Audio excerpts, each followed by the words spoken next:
Hi, folks. Chris Voss here from the ChrisVossShow.com, the ChrisVossShow.com. Hey, we're coming here with another great podcast. I certainly appreciate you guys tuning in.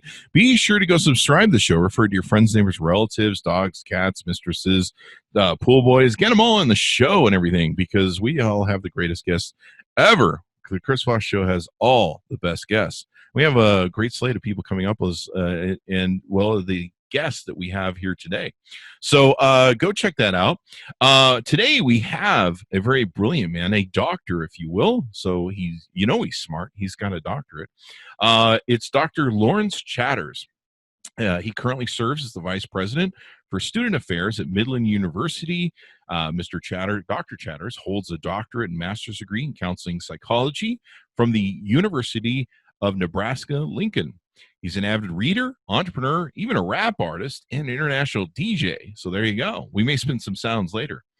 He's been engaged in diversity, equity, and inclusion work for the past 14 years through a range of professional experiences, including diversity concentration in his postdoctoral fellowship at Penn State University and his role as diversity and inclusion coordinator of the Nebraska Athletic Department. Dr. Chatters considers his most important roles to being father of his two children and a partner to his wife of 15 years, Katie. And I picked him up. He was doing an interesting webinar that we'll talk about here in a bit. But welcome to the show, Dr. Chatters. How are you today? Chris, thank you so much for the opportunity to spend some time with you today. I am awesome, and I want to refute something that you said already. I'm not very smart. I just have a degree in psychology, and so I guess that makes me learned. Well, I don't have a degree, so you're smarter than me. Oh no! I know how to do 2 + 2 though on a calculator. So welcome to the show. Like I said, I'd seen you on a Father's thing, but let's get your plugs first on where people can find you on the interwebs. Sure. So on the interwebs, people can find me on Twitter at LChat, LCHAT, the number 1 on Twitter. And on Facebook, I have a page that is Dr. Lawrence Chatters Motivational Speaker. I like to inspire and motivate people through my story and through telling stories of other successes that I've seen over the course of my lifetime. And so they can find me there as well.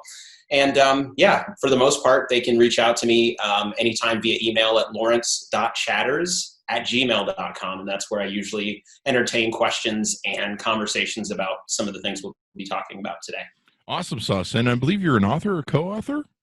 Yes. So I had a chance to work on the Fathering Together Volumes 1 book that we just put out through our Facebook page, Dads with Daughters by Fathering Together, that recently was published, and it's currently on Amazon. So make sure you get out and get that. It's just kind of in that story, I got a chance to tell about my journey of, I guess, recognizing some of the challenges that still exist in our country surrounding racial connections and such through my family experience, which I'll talk a little bit more about today too. But there's a lot of other great stories in that book of fatherhood and just in general about being a dad. And so I encourage people to check that out as well. Well, fathering daughters is an adventure in and of itself, from what I understand from my fellow friends who do daughters. Daughters are very smart people, and so you're negotiating with quite the group there. Yeah, raising daughters is a unique journey, and I think there's absolutely a beauty in understanding young women and their development and such, and so I've definitely had my share of struggles with it. Me and my wife, but at the same time, it's one of the most rewarding things too. And so exactly. That's what I'm sure you've experienced as well, right? Nothing that's easy is rewarding. So there you go. But yeah, I mean, over the course of my lifetime, being single all my life and dating a lot, I don't know about nothing, but I would almost say nothing is more important than the father in a father-daughter relationship, in making sure that they have a good foundation in the relationship with men, with fathers, and et cetera, et cetera. So let's talk a little bit about your journey growing up, your early years, if you will. Yeah, sure. So, what's so unique about my journey, Chris, is just that I was born with a condition called albinism, and albinism is essentially lack of pigment in the skin and also the eyes. And so I was born with a pretty significant vision disability, and also born to 2 darker complected individuals, my parents, and my skin color, folks can't see me, is very light skinned. And so I actually have white skin. what that created for me, I guess, from an early age was just a lot of confusion because of the way that the United States was essentially founded and the struggles that we've seen between African American or Black individuals and white individuals in our country and the history of slavery and everything else. So from a young age, I was always confused. Like, am I white? Am I Black? Like, am I neither? Which group do I fit in with? My dad was in the military. We moved around a lot. And my older sister also has albinism, which is very rare that there's two children in one family. But moving around to different places, we were always the new weird kids. And unfortunately, that didn't work out very well. Dealt with a lot of bullying, a lot of name calling. The Black kids thought that we were too white. The white kids thought we were too weird. We just didn't really fit in. And so for me, that really created a unique perspective on this idea of inclusion. Because I never felt included. I always felt like that outside guy. So it's kind of an in-between. Maybe you like, where do I fit in? Yeah, right? Exactly. And just knowing that, honestly, literally, at most of the places that we ever were, there was never anyone else that looked like me besides my older sister, which I'm very fortunate that I at least had her, because then I didn't think that I was an alien or something, But it created in me a lot of desire to try to fight for people who don't feel like they fit in or feel that the world has left them behind by virtue of the fact that they're marginalized or whatever else the case might be. So that's kind of like my earlier years. We moved around a lot. My 6th grade years, I moved 3 times. Okay. That was a crazy year. And it just really stuck out to me in my journey as a year where I had to kind of make a decision of, am I going to keep just not fitting in, or am I going to do whatever I can to try to find my uniqueness? And so in 6th grade is where I kind of started turning away from this idea that I'm worthless, I'm ugly, I'm disabled, and turn more toward what are some things that I can find, some strengths that I might have in the fact that I did have a different way of seeing the world. I did have a different skin color. I did have a different experience from a lot of the people around me. So that was really that pivot for me. So that was kind of a nice part of the story for me as 6th grade. Kind of a journey of self to try and find out what you're about. And I often wonder, because I didn't, of course, I wasn't faced with some of the prejudices that you've experienced, but I did move around a lot as a child and to different schools. And that was just bad enough as it was without those prejudices. But yeah, I sometimes wonder if because of that bullying and, the crisis of self that you go through and that punishment, if sometimes that isn't life-shaping in some way to make you a better person. Yeah, I do think it makes you a better person because it makes you tough. It really, when you struggle through some of that pain and that rejection, I think you start to understand the importance of not inflicting that upon other people. And I think when you have the privilege of not having to suffer through those things, it never really becomes a part of your mindset that other people are out there struggling or not feeling like they belong. Because if you're the person in the majority, you always look around and you see people that look like you see unique experiences that are very similar to yours. You think, well, this is the way that things are supposed to be. But that pain for me put me on a journey and a trajectory of trying to help to figure out how we could create spaces that are more inclusive for people who struggle with those things. So, and I think, if you move around a lot, you just recognize that when you're new and when you have to struggle through all the newness of being in a new place and not knowing anyone, like, that's not an experience that everybody has, because some people grow up in one area for all of their life, right? And so whenever you go to a new place or you see new people come in, you automatically gravitate toward them, and you're like, wow, I want to make you feel like you belong here because I know what it feels like to be new and not to belong. So it does create that uniqueness in a mindset, I think. And I think it's cool that you've turned that into a career and what you do for the college and everything, right? Yeah, that is really what in the early stages started getting me to think more about how can I really use my career? How can I use my learning to understand more different types of people and recognize some of the similarities they may have with the majority folks, wherever that may be? And how can I bridge those gaps? And so that honestly led me on a journey to thinking about psychology as a area of study, because I wanted to understand the behavior of people. I knew that in the behavior of people and why we exclude and include, I would be able to figure out some key components of how I could bridge those gaps. And I continue to be who I am, which is that odd person that looks different, that has a different experience through that whole experience. And so in those spaces, I was able to bring that perspective, really connect it to my studies and understanding of theory and psychology, and then start to make some changes there. And again, becoming more comfortable with myself, going through my own process of learning about my culture and things of that nature, which, will shift a little bit in that direction as far as talking about college for me. I was one of 2 African-American men on my entire campus that was not at my school on an athletic scholarship. Okay. So it was a unique experience for me, because every time I'd have class or something, the professor would be like, well, I wonder what he's here to play, And I'll just describe it, folks. I have abnormally long arms. Okay. My height is actually 6 foot, but my wingspan is actually 6'5". Okay. Uh-huh. So I have super long arms. Just imagine that. Everybody thought I was there to play basketball, right? What's this guy doing here? But anyways, through that journey of college and taking some sociology courses and being a psychology major, I started to get exposed to just the historical context of the United States, a lot of the systematic racism, where some of that stuff came from, the foundation of it.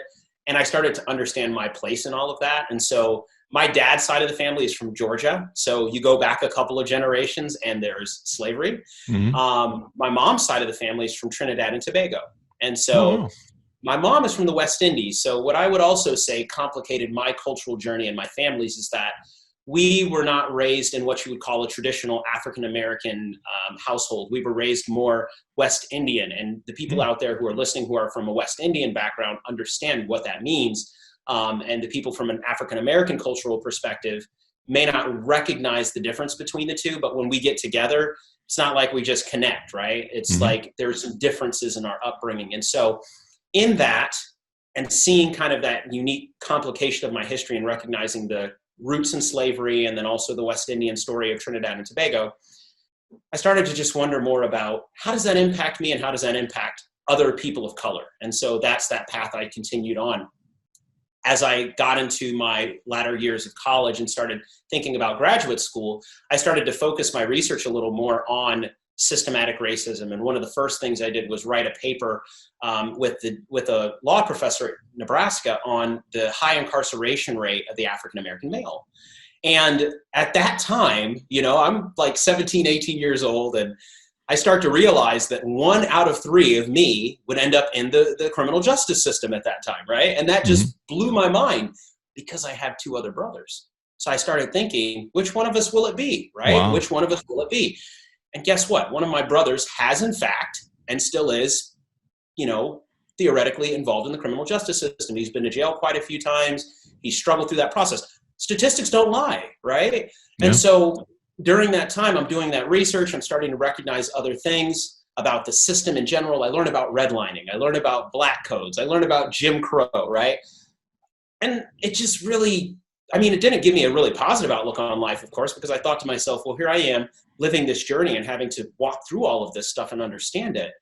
And how am I going to reckon with that and still be successful in life? And how are my brothers, my direct brothers, and my brothers in a greater sense, other African-American men, how are we going to navigate all those challenges?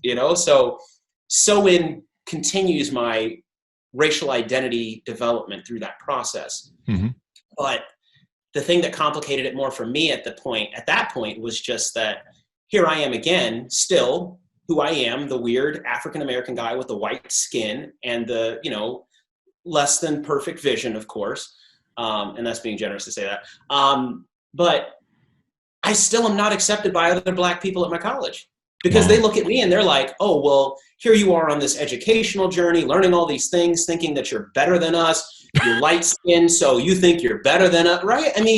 So I'm like, well, if I'm going to fight for other people of color, but people of color are still not even accepting me, where do I belong, right? So that same kind of struggle with belonging and the challenges that I experienced as a result of my color and my appearance persisted.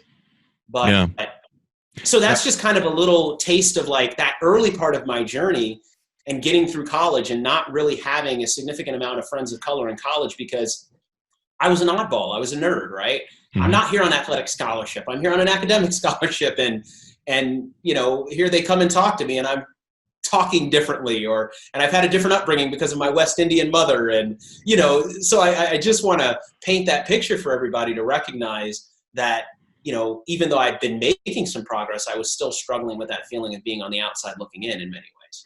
One thing that was just surprising to me, I was over playing pool with a friend of mine, and his family was African American. His mom was really sweet to me.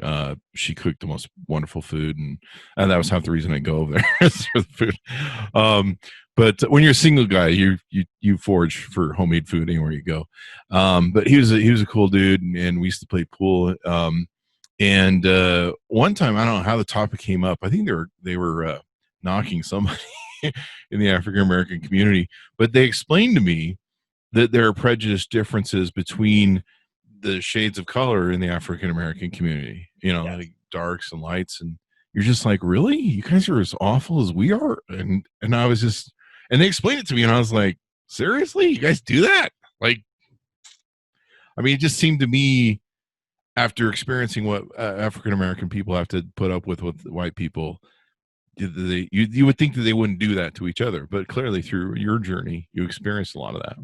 Yes, and what I attribute it to is that when we are going through this process, of course, as young African American children growing up, with this idealism toward whiteness, we are essentially taught, especially by history, and if you look at some of the historical context of the U.S., that the closer you are to white, the closer you are to right. Okay? Yeah. And so essentially, and there's much history, of course, about the plantation and certain slaves that were mixed with the slave master and how they were treated better because that was the family of the slave master and such, right? The house slave versus the field slave concept. And some of those things that started then and have continued and continue to impact people of color in many ways. So if you think about it, if the oppressed are also oppressing the oppressed versus the oppressor oppressing the oppressed, then the oppressed is really going to have a tough time ever getting out of that, right? Yeah. Because they have other people around them who are going to essentially pull them down, even if they are trying to get further along. So I understood that, and I forgave a lot of people that treated me that way as a result of my skin color, because I recognized that it was a result of their indoctrination and perhaps their, in some ways, potential self-hatred that led them to believe that. And I get it, and I still get it to this day. And trust me, when I move into certain circles, even to this day, and I'm trying to do this work, there's still a group of people that look at me like, well, yeah, you certainly are doing this inclusivity work, but do you truly understand what it means to be Black in America? I mean, look at you. You don't necessarily fit that. I see how that works. Okay. That I just learned something new. Okay, I see.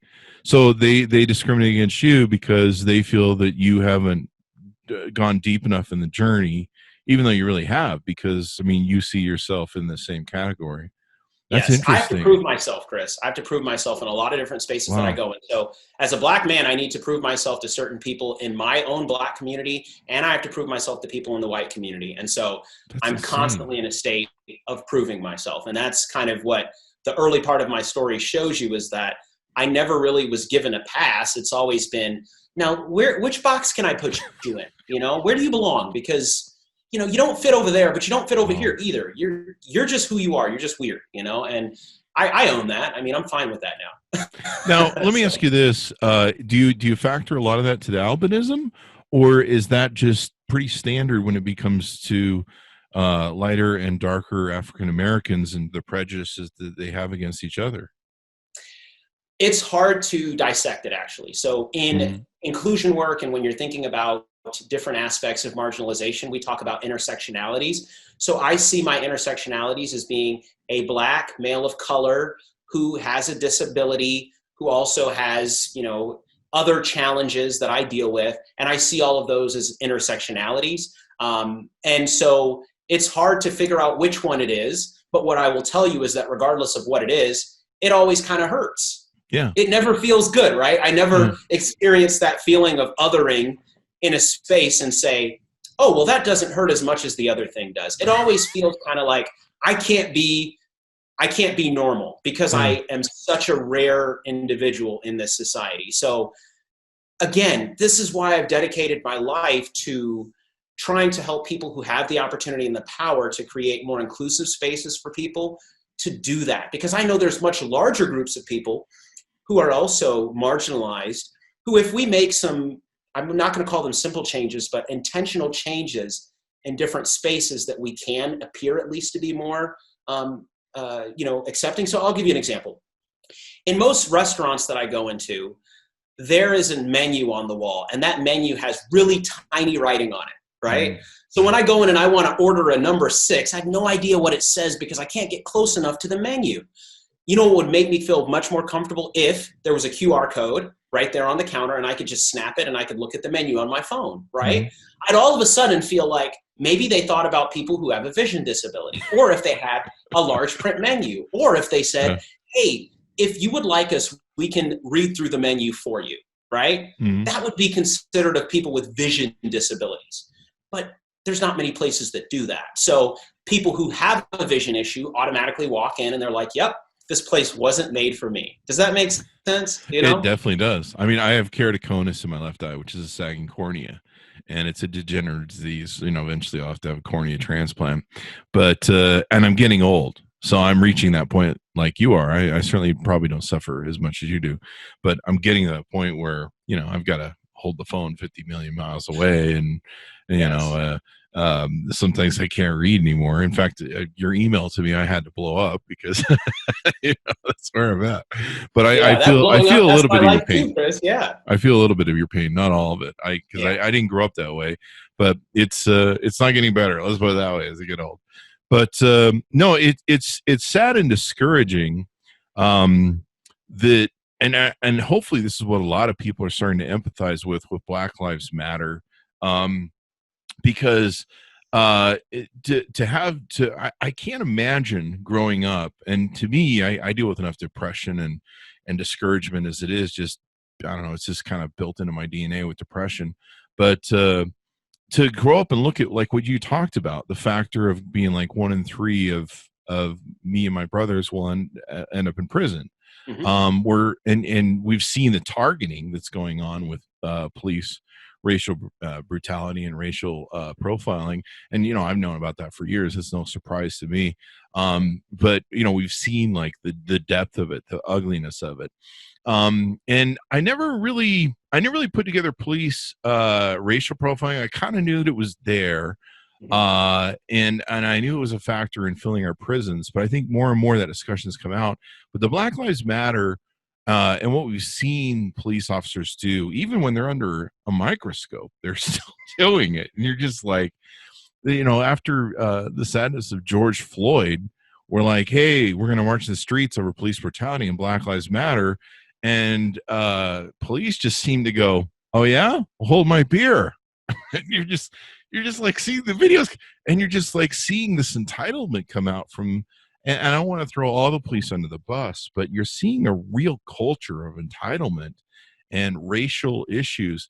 I mean, even shocking to me was recently, I forget what part of the country, I want to say Kentucky, but there was 3 officers recorded that, we're talking about Trump's race war and the white nationalist KKK race war agenda, which is amazing because they think they can win it, which is just extraordinary in my idea.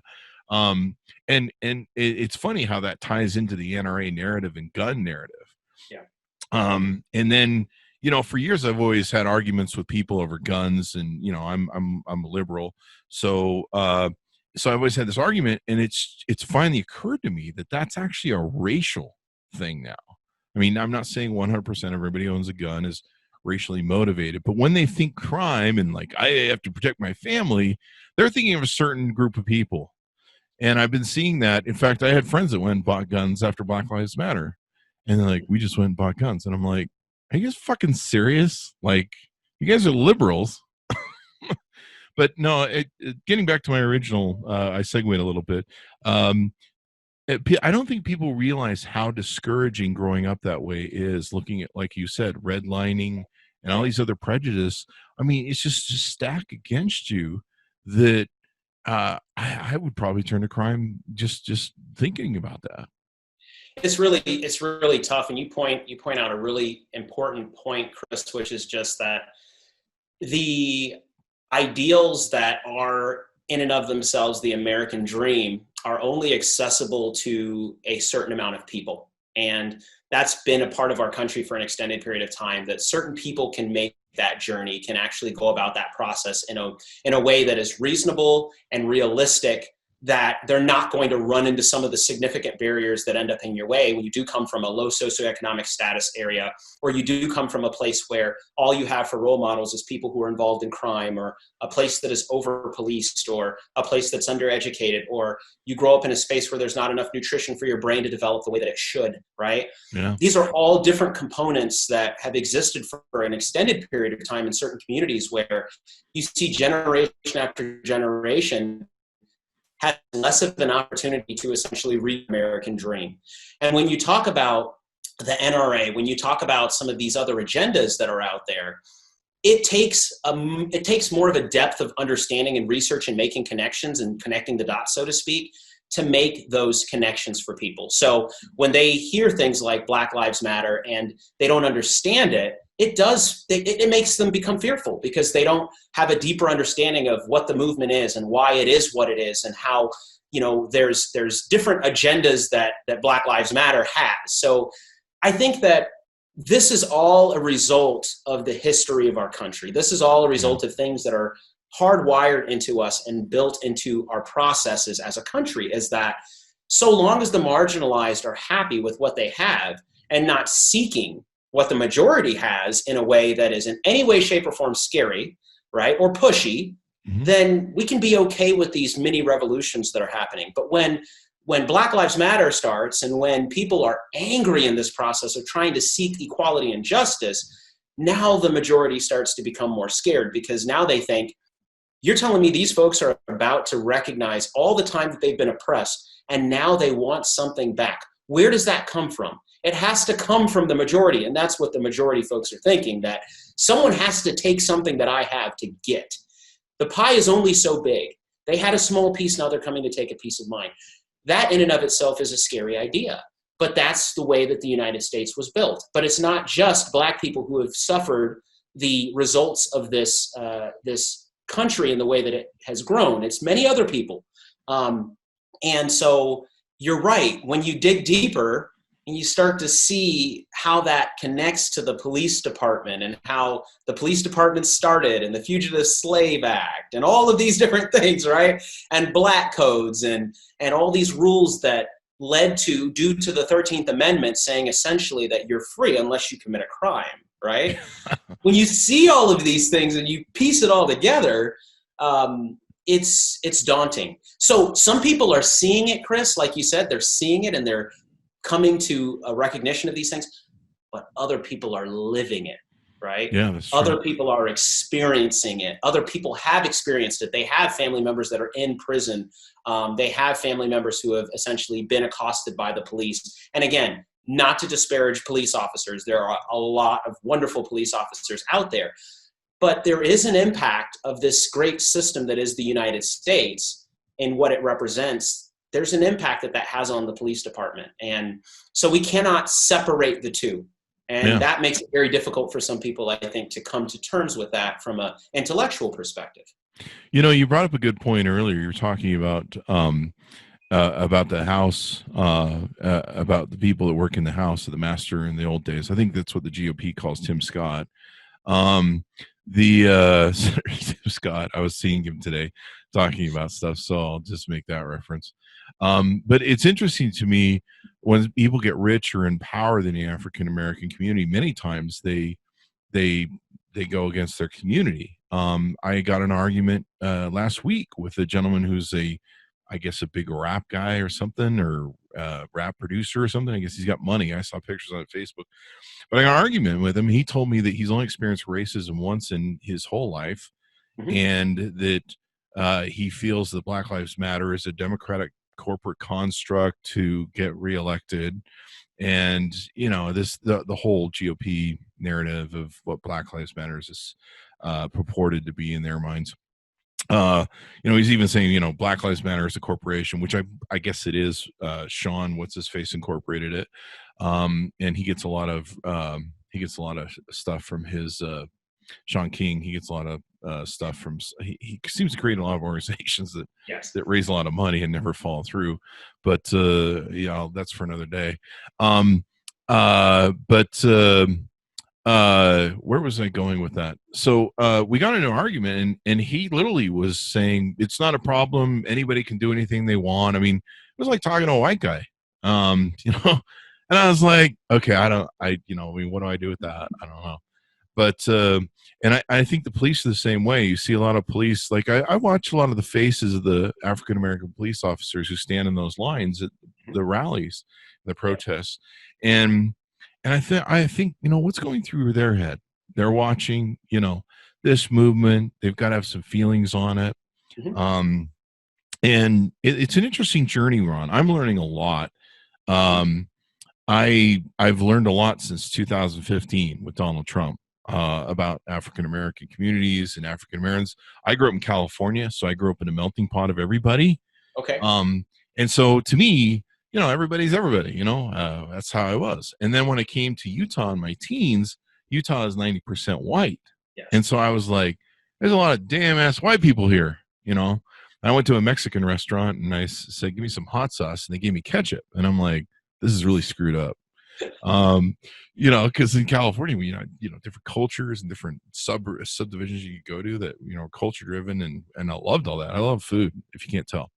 Um, so it's interesting to me. So you work with the different colleges and different stuff that you write and talk about Yes. inclusion and getting people um, to understand these differences. One of the things that was important that I came out of 2015 and Donald Trump's extreme racism. Very early on I studied and this new white nationalism that no one had heard about. Realizing it's just a rebranding of the KKK and their Yes. agendas and stuff. And I had friends that were. I remember after he was elected, I had friends that were Kuwaiti, darker skinned Kuwaiti. They were thrown out of cabs by Pakistani drivers, Wow. calling them the N word. Yeah. And that was that's how deep the racist goes. And you're just like, this is fucking insane. And to me, I'm a big John Lennon Imagine fan. Everybody's human, and let's all get together. But understanding the challenges that the African American community goes through, and Mhm. when I was a kid, I had this stupid car that had these annoying stickers I put on it, and I used to speed and do stupid stuff with it. And so I used to get pulled over a lot. I don't know what it's like to get targeted, but I kind of know because, I stacked up like 6 warrants and, I didn't pay the things. And so I know how it works. And I've had a lot of friends that have, not a lot of friends, but I have friends that gone to prison, and the Mhm. parole system, they do everything to get you back. Once they get you, you're entangled, and it's Yeah. really hard to get away, especially the way the system's built. And then, of Yes. course, there's the discrimination of voting, where you can't Yes. get your voting rights back in most states when you come out. So Yes. um, it's an interesting journey, and so I hope everyone that's watching Black Lives Matter is doing their research. Mhm. It's surprising to me. I like most people thought the Confederate statues had been built, sometime shortly after the Revolution or the Civil War, Mhm. and to find out I believe it was the daughters of the daughters of the Confederacy that were a Jim Crow era sort of group went through and built all these statues and put up all these they put names on schools and everything else. And this was basically an FU. It was a like they were seeing the rise of civil rights and Martin Luther Yes. King. And they're like, well, okay, you can get your civil rights, but we're going to still remind you that we're in control. Mhm. And it made me also realize that we're really not that far. We're only 50, 60 years that removed from civil rights era. Yes. And between the redlining and everything else, the systematic racism that's still going on, you guys are still persecuted, and that's all got to change. And so I'm hoping that as we tear down these statues, and I listened to somebody somebody was talking the other day and said, my African American father wouldn't drive down streets that were named after Confederate generals. And a light went on my head because I used to own a mortgage company, and I went, they named the streets that way so that African Americans wouldn't move into those neighborhoods. Oh my God. I mean, so it was just like Donald Trump and his father when they were not allowing African Americans to move into their place. They got sued by the Justice Department back in the 60s or early 70s. So yeah, it's definitely a thing, and I hope everyone that's following Black Lives Matter. In fact, one of the things I did, I don't even know if this is a psychology thing, But I started doing a thing because I was learning all these words, like, these keywords that the white nationalists use because Trump was using them, like our legacy and the code of what those things mean. And you're like, wait, okay. And when, their culture, different code words that they use that are racist. And I was like, wow, okay. All right. So I need to eliminate this from my vocabulary. And then I started doing an experiment where when I go out in public, I'd start trying to be conscious about how I felt when I would look at people's faces and what my reactions were. Mm-hmm. And I started, dealing with some of my biases that way. And that really helped me learn a lot about myself and going, hey, why do I do that? Because, I don't ever know that I was fully racist. I grew up, loving everyone. I grew up knowing people, but some of these little prejudices kind of creep in from your environment.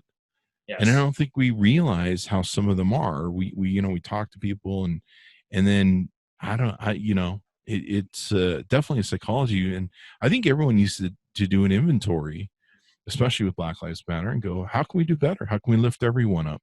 And I'm sorry, I'm carrying on here and I need to let you talk because no one wants to hear me.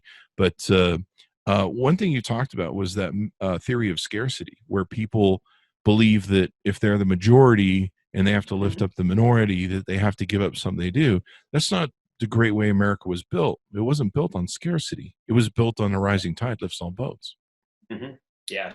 So there's a ton of great points that you've made, Chris. I do want to go back to address this idea that, African-American Black people who end up gaining some wealth or essentially status and power leave people in their culture behind. There is certainly a group of them that leave their culture behind or choose to do that because the circles that they're running in, perhaps they feel that they truly have been able to ascend some of those challenges. But there's also a lot of them that continue to help their community and continue to be champions of their culture and inclusion and bringing other people along.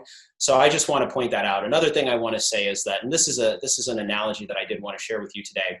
I think that the racial history of the United States in very many ways aligns with the development of food in the United States. And I'm going to follow me on this journey. So have you ever tried to diet, Chris? It's a serious question. I'm just asking you. Have you ever tried to diet?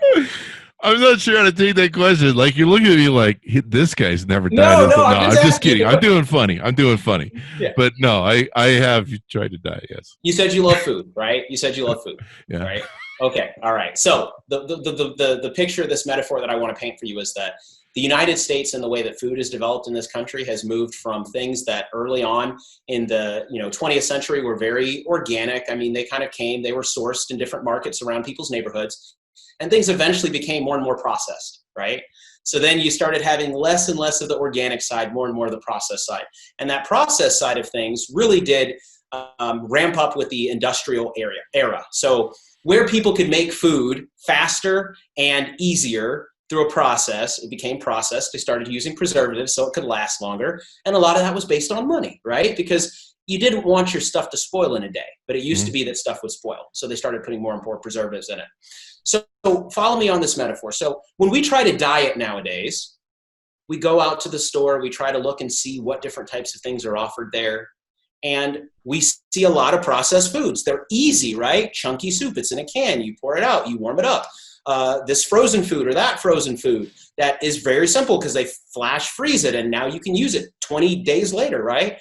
It's hard to find things that are going to be extremely healthy because the way the food has been changed over the years, it's become more processed and full of all kinds of things, some things we don't even know about, right? This is the same way our society is with race.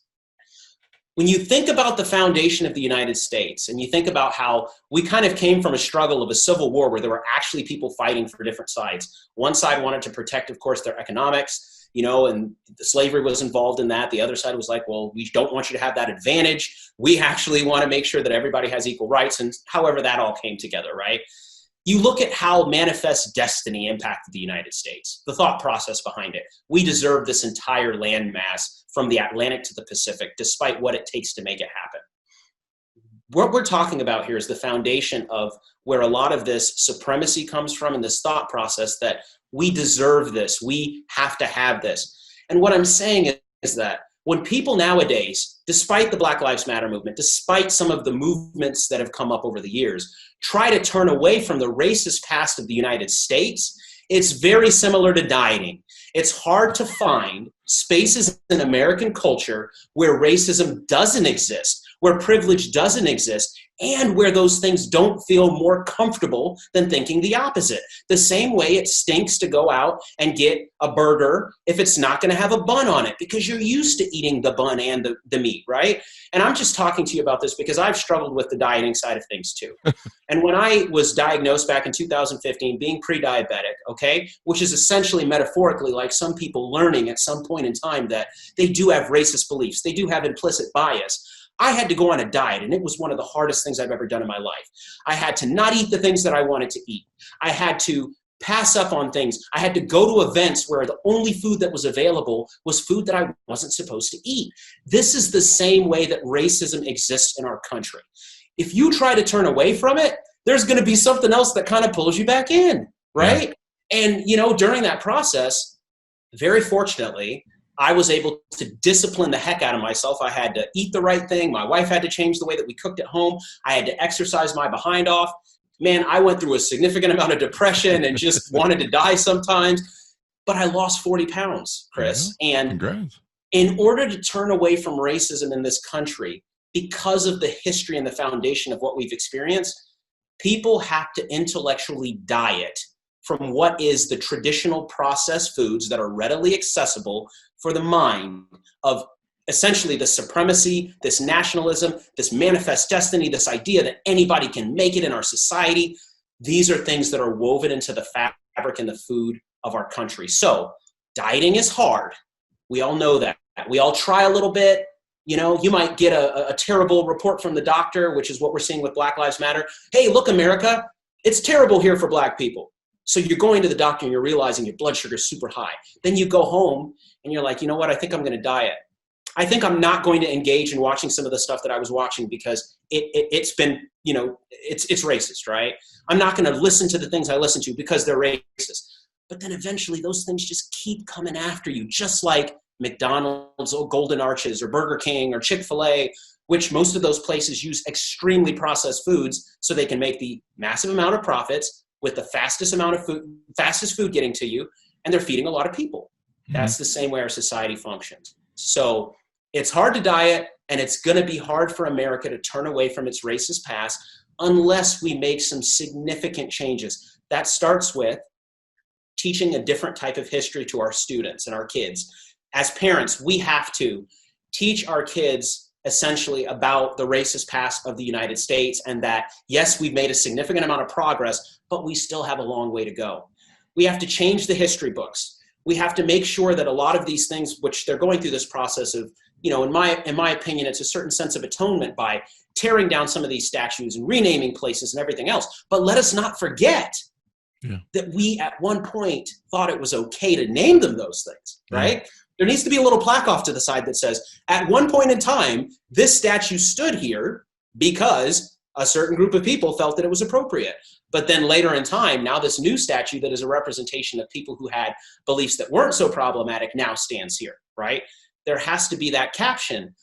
But we can go through this process as a country, but it's going to be just as hard as dieting. And we know, Chris, that America has an obesity problem, right? We know that. And we know it has a racism problem too.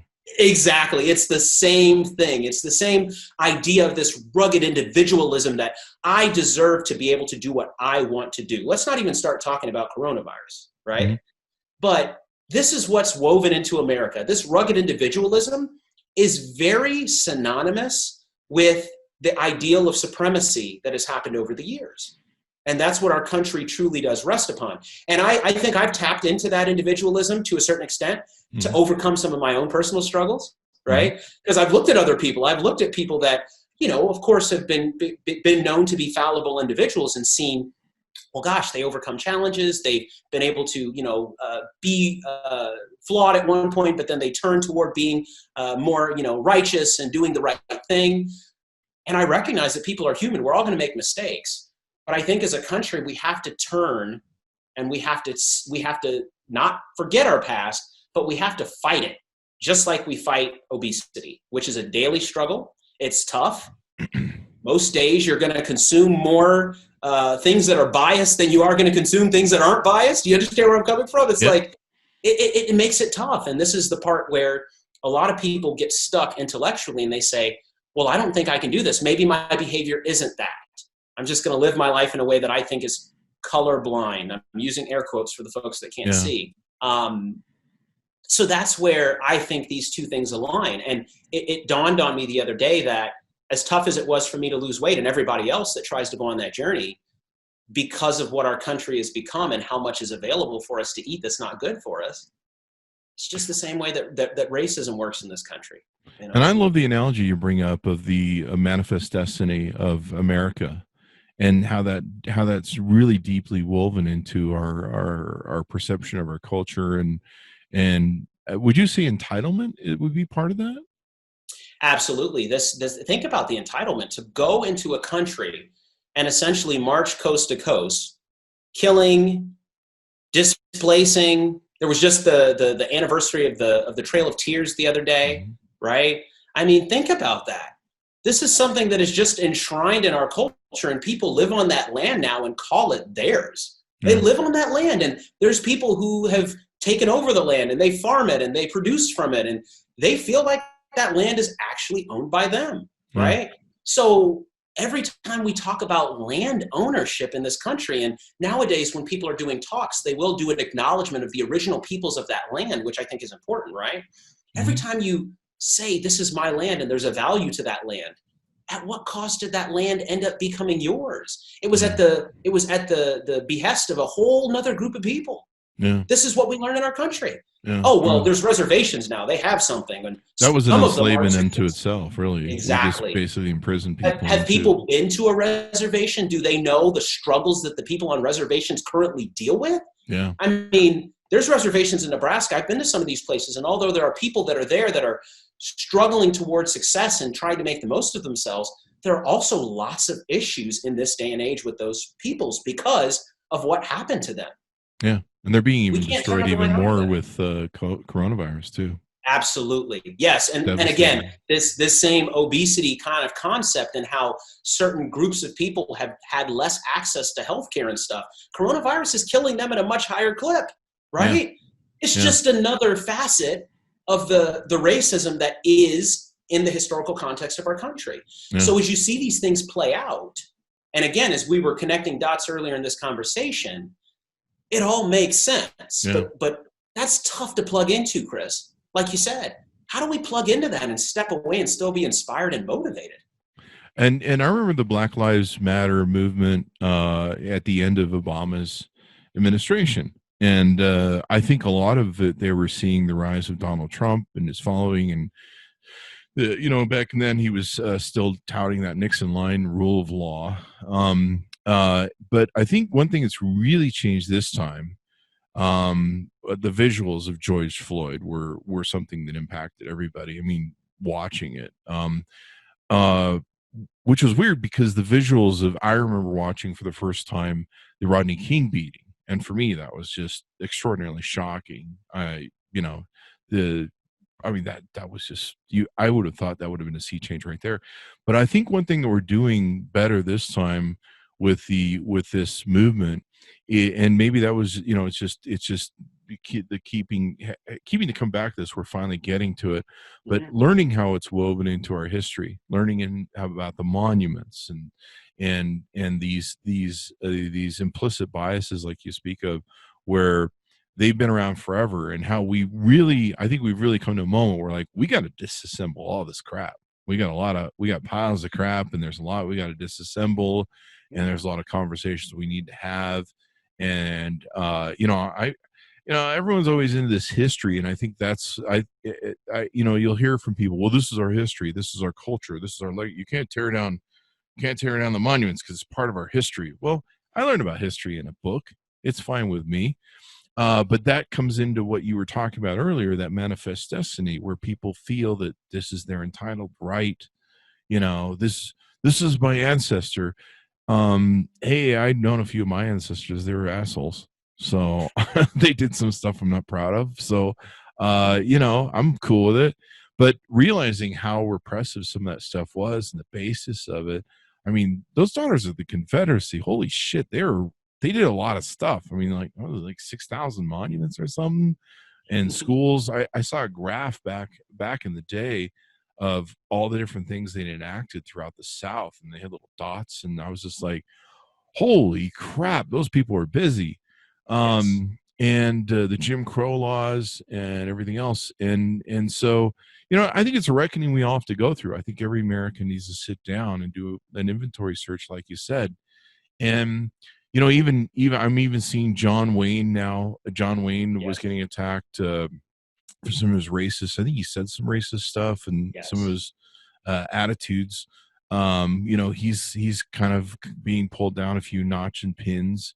I've had to look at, I grew up idolizing him as a dad sort of figure, what a man was. I grew up in the 70s, so, you look, John Wayne's tough guy, but then there was also the element of what you grew up with, guns and the sort of element of, Wild West and, all this stuff. But I think it's great we're doing this. I think I'm just going to be so happy when they remove the rebel flag from the Mississippi flag. Yes. I think that's going to be sea change. But I love that we're tearing down this history and that we're understanding these implicit prejudice or non-implicit prejudices, overt. And we're realizing how it's, for years I've railed against our, I forget the term I use for it, but the super prison system that we have that's just out of control. It's America's great. Yeah, what are we great at? We're like number one at imprisoning people. Like, how is that great? Yes. And now you can really see through some of the things we've exposed with police racial bias and different things that they have. I've even talked to friends that are police officers, and there's some laws that we have to do that get pushed on us that we can see at a legislative basis that they aren't good for the communities that they end up technically targeting. Yes. And a lot of that's just got to get unwound. Yes, I agree. And so this, I call it the prison industrial complex. That's the term I'm looking for. Process of just, the funds that kind of go to that. And if we were to take those funds and shift them toward education and healthcare and everything else, and how we'd have better outcomes and stuff. One thing you pointed out, though, Chris, that I want to go back to is I really do want to kind of focus in more on this idea that we can make change, because I do think that we can make change. I do think that this is a watershed moment. We are going to make significant progress in this time. But again, you have to go back to changing the policy, changing the laws, the legislation, all of these things that have happened in the past. There has to be some adjustment so that those things can't continue. And all of these systems haven't been uncovered. If you look at the judiciary and how it's being shaped currently, you're going to recognize how these things and some of the rule changes and legislation changes and laws would persist for many years beyond where we are as a result of the change of the judiciary right now. But there's a certain change that has to happen, that has to be from outside and from inside, without and within, right? Mm-hmm. And everybody has a part in that. Every single American has a part in that. We can all fight that. Remember, too, as we talked about George Floyd and why this has caused such an upheaval right now in our country, it is my concept that there aren't so many Americans who had actively watched and seen a lynching to this point, right? What they watched in George Floyd's murder was a lynching that happened, that so many people were exposed to, that trauma. But remember that they used to put the lynchings of African Americans in this country on postcards and send them out in case you missed it. Okay? Serious? That is a part of our country. Yes, that is a part of our country. People who were burned, Black people who were burned, and pictures went out, and it was a thing that you'd go to, and you'd take a picnic and everything, and you'd go and sit and watch the lynching of the day. There's certain trauma that is so intertwined in the fabric of this country that you don't want to plug into it. But I encourage people to just step in every now and then. And there was one case where and there's probably more cases, sadly, But I think there was one case where they put the head of someone, they would put him in the shop's windows. Yes. Someone who'd been murdered. And I know that one place I want to go to when I believe it's in Georgia. I always get Georgia and Alabama confused because I just think of it as one big racist pot. But I know that's mean. Sorry, I just lost the Alabama Georgia audience. But there's a lynching museum that they've taken and made, and I watched Oprah Winfrey walk through it, and it was sobering. Like it is. It was sobering because we're not really taught, like you say, in the history books, the mass of that. Yeah. And there's a reason for that. There's a reason for that, Chris. That is a part of that other agenda that we're talking about that was, well, so long as we can explain this as something that happened and now it's done, then most people aren't going to continue worrying about it. They're going to say, well, that was a different time. I mean, we don't do that anymore. There are many lynchings all the time in the United States still, and I'm not talking about the actual rope in the neck. I'm just talking about other mechanisms that are used to choke the life out of people of color across this country. We turn a blind eye to those things. We don't think about them often. But if you look at some of the educational systems, if you look at some of the neighborhoods that people live in and things of that nature, these things are still going on, but it's more covert, And essentially, so that's kind of the bigger picture, is just that these things are still happening. It's just the Black Lives Matter movement has kind of pulled the top off of it, and everybody's looking in like, wow, those things are still happening. The people who are living those things, by the way, as we talked about them, more power to them, because they're experiencing this every day. They don't need us to talk about it. They're living it. They don't need someone outside to look in and say, oh, that looks bad. They're living that. They've seen people die. They've, experienced that. So, but I do have hope still, Chris. This has been such a wonderful discussion. But I do want to kind of end on a very hopeful note in saying that I do feel that there's been an awakening recently. I think there's been an awakening of our youth who, again, going through that same indoctrination and learning from the same history system that we all did, probably felt like their prospects were so much better because they had made it through all this and now they're standing on the shoulders of their ancestors, right? But I do think that they've been awakened now. They've been activated. You see them in the streets. They're at protests. They're trying to learn about this whole legislative process that in and of itself, if you look at the makeup of legislators across the country, is another representation of that systematic racism in our country, right? Yeah. So they're getting more aware and attuned to how they can make change. And people like yourself and other people who I know, even middle-aged people who are white, are saying, what can I do? They're asking questions. They're learning more. They're having discussions with their other white friends about racism, which is very uncommon, right? I mean, what other white friend do you usually sit down with unless maybe you have that kind of conversation with them that you say, we really need to do more to end racism, right? Yeah. Right? Kind of like this concept of men sitting around and talking about how to end rape, right? Yeah. Against women, right? It's kind of this new thought process, I think, where the people who are in charge or responsible for it need to talk more about it. We have events all the time for inclusion, and guess who shows up? The choir, right? All the people of color show up, and they're like, yay, we should do these things. The people who need to be in those spaces are now at least being encouraged to move to those spaces, and they're recognizing that it is a part of their duty. I want that to be the new destiny of the United States. Yeah. I want us to truthfully believe that we can be a country where everyone can be equal, and there is room for social justice. Those are some of the tenets that our country were founded upon. But we still have yet to realize that as a country. Liberty and justice for all? Yeah. Not yet, right? So I hope we continue to bend toward that part of our history, and hopefully, we can all be better. It is an interesting time, as you mentioned before, where we're going through the Me Too, and we're having to learn to listen there. We're going through Black Lives Matter and having to learn to listen there. In the argument that I had with the guy who I guess is an African-American Trump supporter, judging by the way he was claiming Black Lives Matter is a Democratic construct, and everybody has the ability to rise up. He accused me of virtue signaling. And I'm like, dude, I'm really been on a journey for a long time. In fact, Trump really set me on a journey of self-inventory. President Obama, the one thing that has kept me sane these past few years, President Obama said, America goes through a zigs and zags, and we're going to go through a zag with Donald Trump, is addressing that. And the key is that we come back from it. And that's what's keeping me sane these whole years. Because, it became very clear. He wanted to drag us back to 1950. I grew up in the 70s. I didn't want to go back to any of that. I was born in 68. I've studied Martin Luther King a lot and Bobby Kennedy. Bobby Kennedy's one of my favorite people in history. Mm-hmm. And God knows we don't ever want to go back to that. But I hope we've turned a page, and I hope people are learning. I think they're learning. We just need everybody to get learning. So, in fact, I was heartened today that Donald Trump took down his racist tweet that he posted with the person screaming white power. GOP Senator Tim Scott was on, as we mentioned earlier, he was on the channels going, he needs to take that down. And he finally did over at the golf course.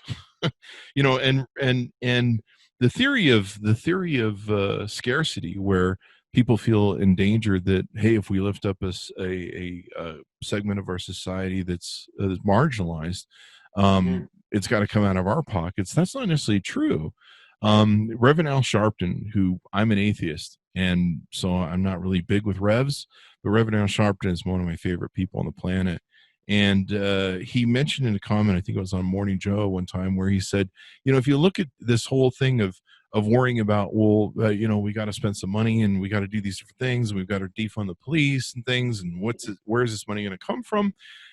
He brought up, he said, look at the contributions of African American in our society. Technically, they really are society when you look at rock and roll, the blues, sports, everything else in the world, the great contributions of the thing.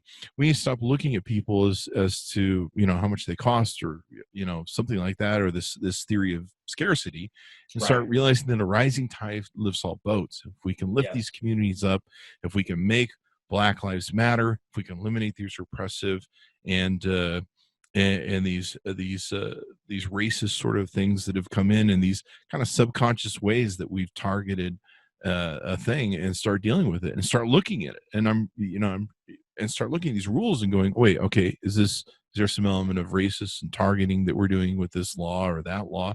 And we can disassemble that. So I'm really heartened by it. I love the fact that we're defunding the police. And looking at, okay, let's not send, to a domestic situation that isn't violent or out of control, that would require a gun. Let's send a social worker there so that they can sit down with those people and go, how come, maybe we can set some new goals or go to counseling for your marriage as opposed to dealing with the violence. So hopefully we'll become a more enlightened society. I'm sure we're going to have more zigs and zags. We're going to fall down.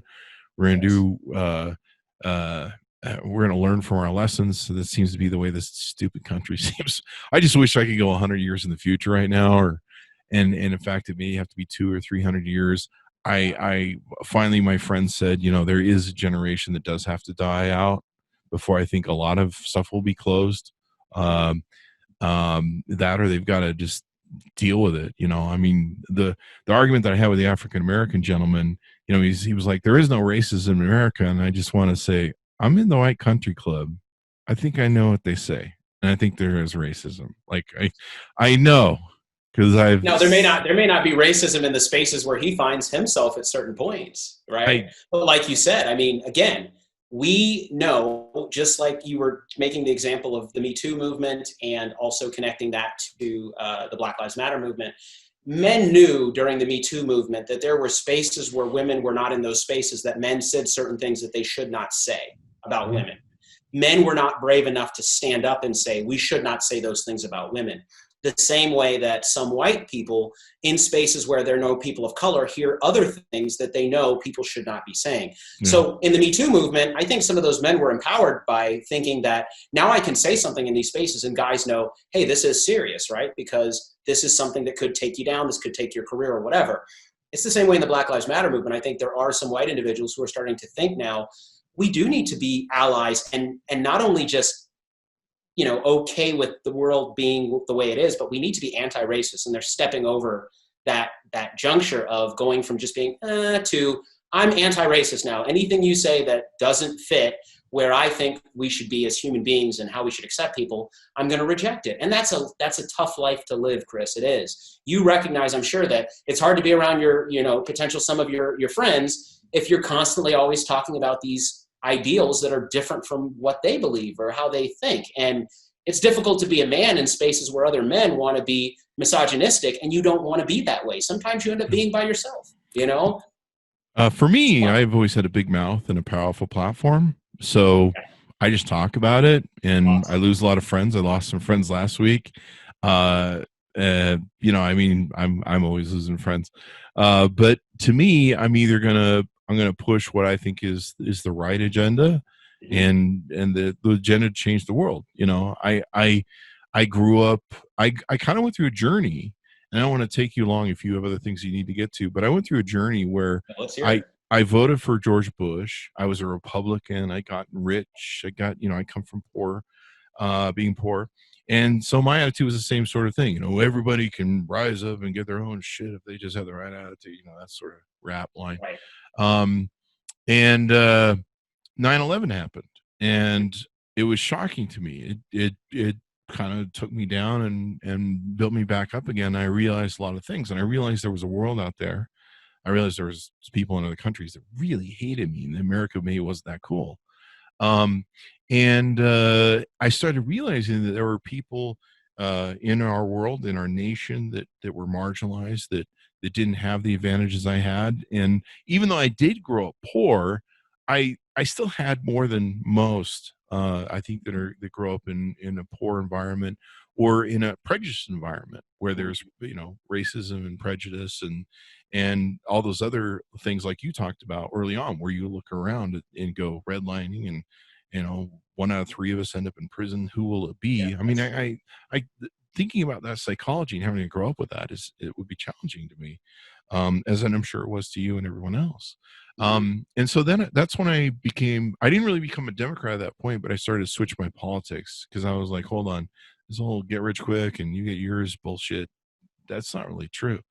Yeah. And it kind of became my journey. I actually became a Democrat just because of the values I had and how I saw the world, and realizing that there are people that you know need to be lifted up. You have an affliction you were born with. My sister's got MS. I can't. She's in a Mhm. wheelchair. I can't yell at her and be like, "You can become a great person." I can't send her to a Tony Robbins thing that you can be anybody you want. She can't. She has MS and she has dementia, and it's in decline. So there are people that we have to take care of. There are people we have to lift up. There are people that we Yes. have to give voices to and lobby for. So I hope we're at that thing. I think my biggest fun is going to be when they put Black Lives Matter and they paint it. I guess Bill de Blasio is going to paint that right in front of Trump Tower. um, but hopefully we come out of this journey, and it's an ugly way to go through this. I mean, I've constantly been saying, um, it's really sad that we had to go through something as dark as George Floyd and other things. Of course, I'm sure this has been going on for a long time. We just barely saw it on video, but it's sad to me that so many people had to die, and in the horrors that had to take place for us to get to this place in time. And I'm hoping that the referendum of the presidential election will get us Biden, of course, as a president in November. I remember reading an account from an African American. I'm forgetting the comedian, I believe, who said it, or it was somebody who said it that's on my list. But they said, the thing about Donald Trump is it's better that he's in your face with it and that he brings it out, because now we can see it. Before Yeah. that, and I went through the journey with my friends. Obama was elected. I voted for Obama in the first term. I didn't vote for him the second term because I kind of felt like he betrayed me a lot in the whole. He was going to give change, right? And a lot of that was resisted by the Republicans. You got to blame that on Mhm. him. But I just kind of felt like he flipped on me with the Mm. whole change thing. But you can give me, he was a great president, probably the best president we ever had, ethics wise. And I felt like he was my president, which I Mhm. don't feel with this one. I don't feel this guy has any interest in me. Well, he's a like narcissist. He doesn't have. But anyway, this gentleman made a point. He says it's better that we drug this out in the light, that these people feel that they don't have to be PC anymore. And I had a ton of friends come out of the racist closet when Trump was elected, and these are people that, they were going, kumbaya, we have a black president. Yeah, we all like Obama. But I started seeing in the year before, in the last year of Obama's, a lot of my friends starting to tout that Fox News line, and it started to really bash Obama, oh, he's tan suit, evil Obama. And it started to really the thickness of it started to really become obvious. And you're just like, finally, I called out. This is pre-Donald Trump election. I called out my friends and I go, you guys are just fucking racist. I mean, that's just it. All this bullshit you're bashing Obama with, you guys are just racist. And, I got a lot of blowback for that. I lost a lot of friends, but, then I lost a lot of friends when Trump became in office, and I was like, holy crap. And all these racists came out, and I was like, you don't get to be near me. I don't want anybody associating me with you. And so, maybe this is the journey we had to go to get to where you are. You go through your life but it's sad to me that so many people had to die and so many people had to suffer for us to get to this point. But hopefully we come out the other side of this better people, and we come out. I think we still have a lot of cleansing that we're going to have to do of the Donald Trump era. I think we're seeing these Karens that you're seeing, these racist Karens that are coming out. I think there's going to be, over the next few months, this battle where these people are going to come out even more so. I mean, it was extraordinary to see, number one, a president tweeting white power, someone saying it, but to see someone saying on a video, I'm just like, wow, okay, so we're really, there's the rise of Black Lives Matter, but there's also going to be this rise of these racists that we're going to be fighting with for the next 2 or 3 months, and I'm sure they're not going to be happy with the results of the election. Cross your fingers that we're going to have to reset this, because they're going to be angry that they've lost, I don't have the new PC anymore. Anyway, Dr. Chatters, I really appreciate you spending a lot of time with us. And one thing I've loved out of these different conversations is trying to give people from my side of the table, the white people, a roadmap to think about and to start considering and doing that inventory cleansing where they go, okay, so what sort of things? It's interesting, even just sometimes the word we think, like culture or something, it ends up being racist or prejudice, and we don't realize it. We have to take those things out and work on them. So give me your any final thoughts you want, if you would, and then your .com so people can look you up. Yeah, absolutely. Chris, thank you so much for the opportunity to spend time with you today. And thank you for being vulnerable and talking about your own personal journey. That means a lot to me that you're willing to actually talk about that. And I think that's what more people like yourself need to do. You need to think about your own personal journey in the context of what things have you benefited from in our society as a result of where you came from or what your last name is that is actually your last name, and how you came to the United States or your family and things of that nature. I think doing that make you better as a person. We have to see being inclusive as making our culture better for everyone rather than just maintaining a certain sense of superiority. And I did want to make one point, and that is that I do believe that these last 4 years have been positive for the United States in the sense that it helped us to realize that we had not made as much progress as a lot of people thought we made. And in order to do that, it took really going to the depths that we've been in these last few years, with children being locked up in cages on the border, and people, going accosted with some of their rhetoric and everything else, and some of the shifts that have happened on a national level with national security and things of that nature. So we have to have these zigs and these zags as a country.